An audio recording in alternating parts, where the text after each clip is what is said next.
ইসলাম। ইসলাম এমন একটি জীবন ব্যবস্থা, এমন একটি ধর্মের নাম, যেই ধর্ম দুনিয়াতে বর্তমান পৃথিবীতে প্রায় 1400 উপরে ধর্ম আছে, মতাদর্শ আছে। কেউ কার্ল মার্কস, কেউ লেনিন, কেউ মাও সেতুং, কেউ আব্রাহাম লিঙ্কন, কেউ বা বাবার আদর্শ, কেউ স্বামীর আদর্শ। কথা বলেন ঠিক কিনা? কথা বলেন ঠিক কিনা? কিন্তু আল্লাহ তাআলা বলতেছেন, না বান্দা, তোমাদের জন্য আমি আল্লাহ রাব্বুল আলামিন একটি ধর্ম পছন্দ করে দিয়েছি, এর বাইরে তোমাদের অন্য কোনো কিছু করার দরকার নাই। আল্লাহ রাব্বুল আলামিন ছোট্ট আয়াতের মধ্যে সুন্দর করে तमाम দুনিয়ার মানুষের কাছে আল্লাহ রাব্বুল আলামিন জানিয়ে দিয়ে বলতেছেন, দুনিয়াবাসী তোমরা ভালো করে কান পেতে শুনে রাখো। দুনিয়াতে তোমাদের সামনে হাজার রকমের মতাদর্শ, আদর্শ তোমাদের সামনে আসতে পারে, কিন্তু আমি রব্বুল আলামিন সেই সমস্ত আদর্শকে গ্রহণ করি নাই, পছন্দ করি নাই। আমি আল্লাহ রাব্বুল আলামিন তোমাদের জন্য পছন্দ করে দিলাম, সেটি হলো ইন্নাদ দীনা ইনদাল্লাহিল ইসলাম। আল্লাহ রাব্বুল আলামিন বলতেছেন, বান্দা আমি তোমাদের জন্য যেই ধর্ম সেট করে দিলাম, যেই ধর্ম তোমাদের জন্য পছন্দ করলাম, সেটার নাম হলো ইসলাম। আর ইসলাম ধর্ম, নারায়ে তাকবীর, প্রধান অতিথির আগমন, লিল্লাহি তাকবীর, প্রধান অতিথির আগমন, মাহফিলের পক্ষ থেকে লিল্লাহি তাকবীর।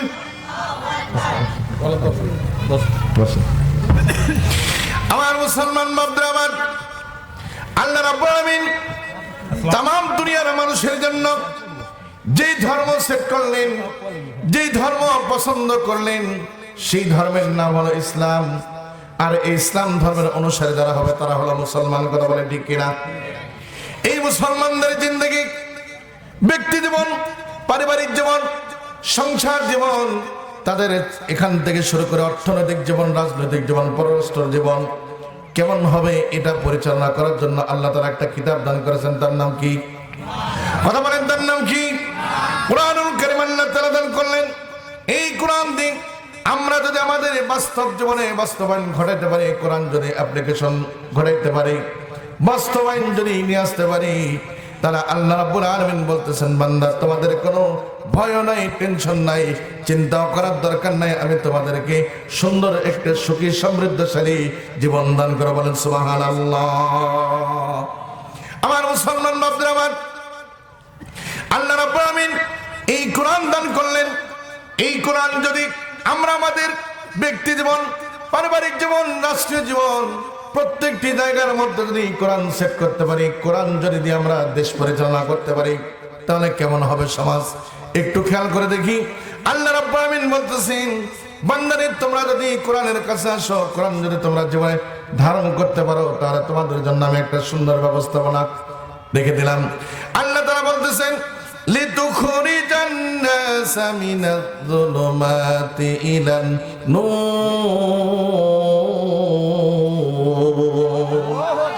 আল্লাহ তাআলা বলতেছেন, বান্দা আমি তোমাদের জন্য যেই কিতাব দান করলাম, এইটা যদি তোমাদের জীবনের মধ্যে সেট করতে পারো, তোমরা যদি এটা ধারণ করতে পারো, আমি আল্লাহ তাআলা তোমাদেরকে অন্ধকার পথগুলো থেকে সুন্দর করে বের করে তোমাদের কালোর দিকে নিয়ে যাবো। চিৎকার মেরে বলেন সুবহানাল্লাহ। এ মুসলমান বাপরা, আমার আমরা যারা কোরআন বর্তমান যারা আমরা পৃথিবীর জমিনের মধ্যে আছি, আমরা যারা মুসলমান ঘরে জন্মগ্রহণ করেছি, জন্মসূত্রে আমরা মুসলমান, কোরআন পেয়েছি, কিন্তু এই কোরআনের বয়স কত বছর আপনারা কি জানেন? কথা বলেন, কোরআনের বয়স কত? কোরআনের বয়স হলো প্রায় 1450 বছর। কথা বলেন ঠিক কিনা? বর্তমান পৃথিবীতে কোরআন এসেছে, পৃথিবীর জমিনের মধ্যে আল্লাহ রাব্বুল আলামিন কোরআন দিয়েছেন প্রায় 1450 বছর। কথা বলেন ঠিক কিনা? এই 1450 বছর আগে যখন কোরআন ছিল না সমাজের মধ্যে, তখন মানুষরা কিন্তু অত্যন্ত বর্বর জাতি ছিল। কথা বলেন ঠিক কিনা? যাদের কাছে মানুষের, মহিলাদের, মা বোনদের ইজ্জতের কোনো দাম ছিল না, অর্থ সম্পদের কোনো তোয়াক্কা করত না, খুনাখুনি, রাহাজানি, খুন খারাপি, ধর্ষণ, জিনাতে ভরপুর ছিল।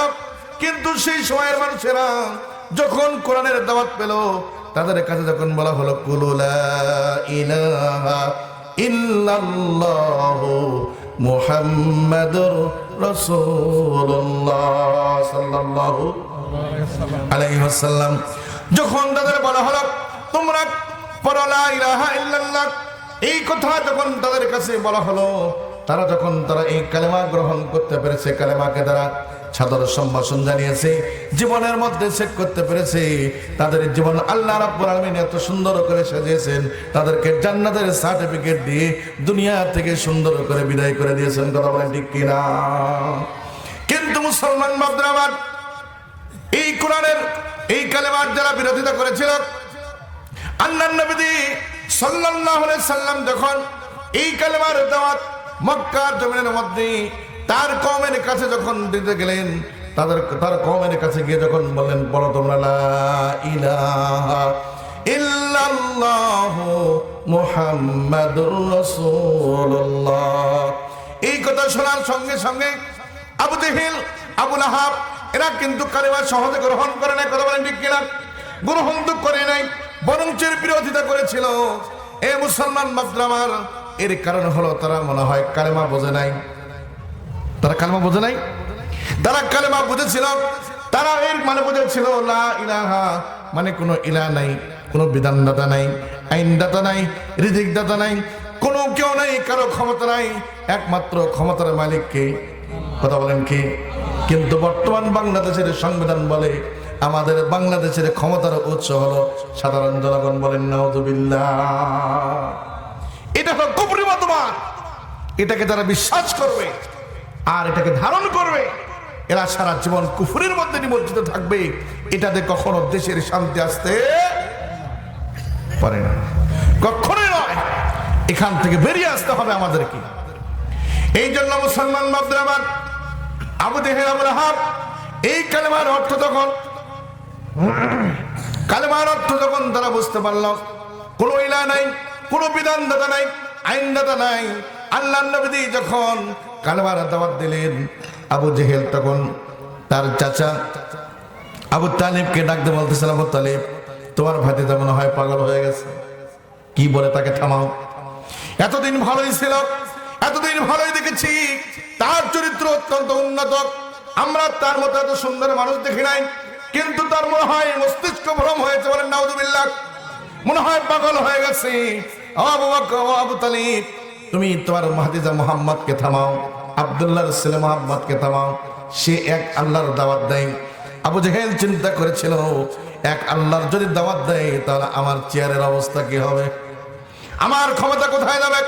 আমি দেখ মক্কার জমিনের মধ্যে আমি দেখ নেতাগিরি দেখাই, আমার শাসন চলে, আমার কথায় মানুষেরা ওঠা বসা করে।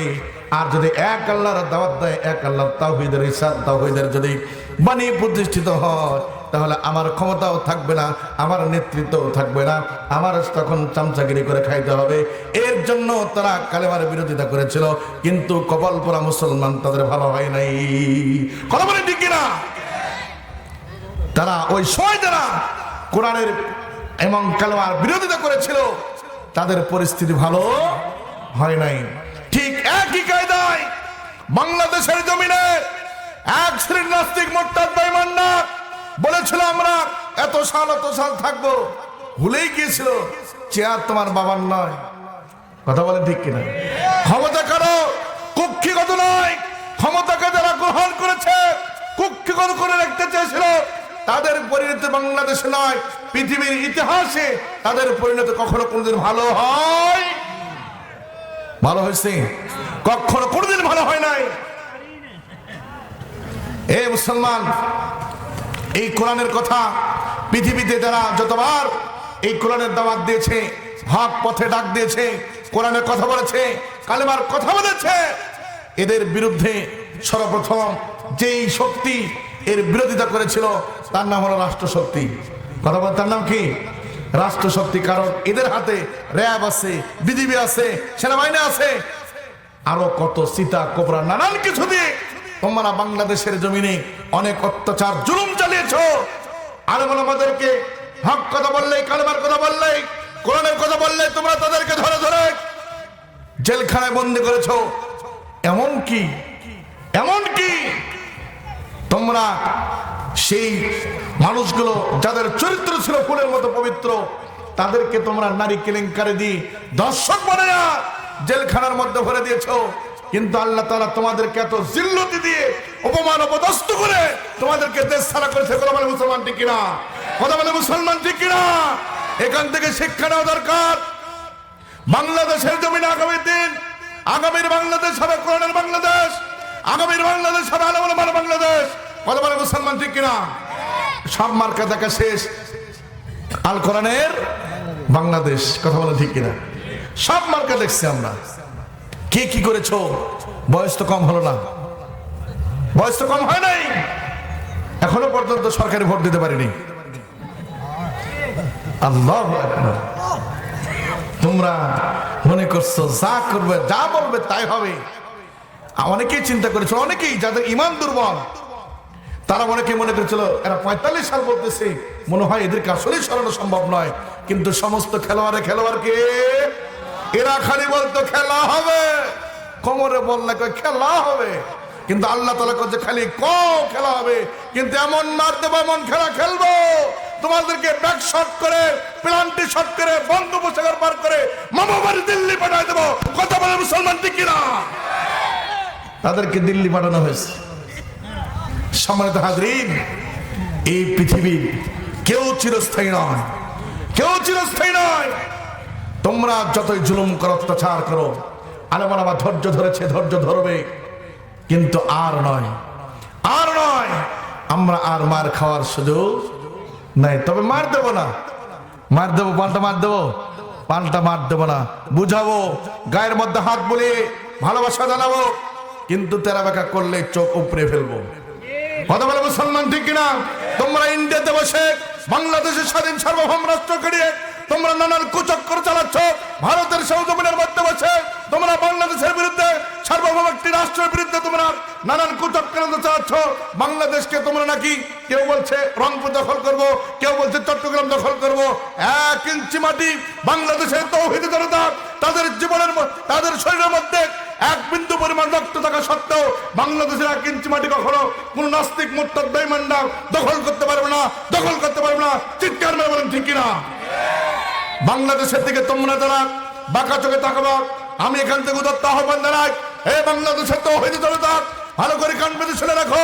এই বাংলাদেশ স্বাধীন সার্বভৌম বাংলাদেশের দিকে যদি কেউ বাঁকা তেরা চোখে তাকায়, ওই সমস্ত চোখ উপরে ফেলে দিয়ে বঙ্গোপসাগর ভরবো, সেখানে ব্রিজ করবো ইনশাআল্লাহ। কথা বলে ঠিক কিনা? তোমরা যা খুশি তাই বলবা, এটা তার সুযোগ দেওয়া যাবে। আমার মুসলমান নবদ্রামান, এই কোরআনুল কারীম দিক যদি জীবন করতে পারি, কোরআন যদি আমাদের জীবনের মধ্যে সেট করতে পারি, কোরআন যদি আমাদের জীবনের প্রত্যেকটা জায়গার মধ্যে যদি নিয়ে আসতে পারি, আমাদের জীবনটা সুন্দর হয়।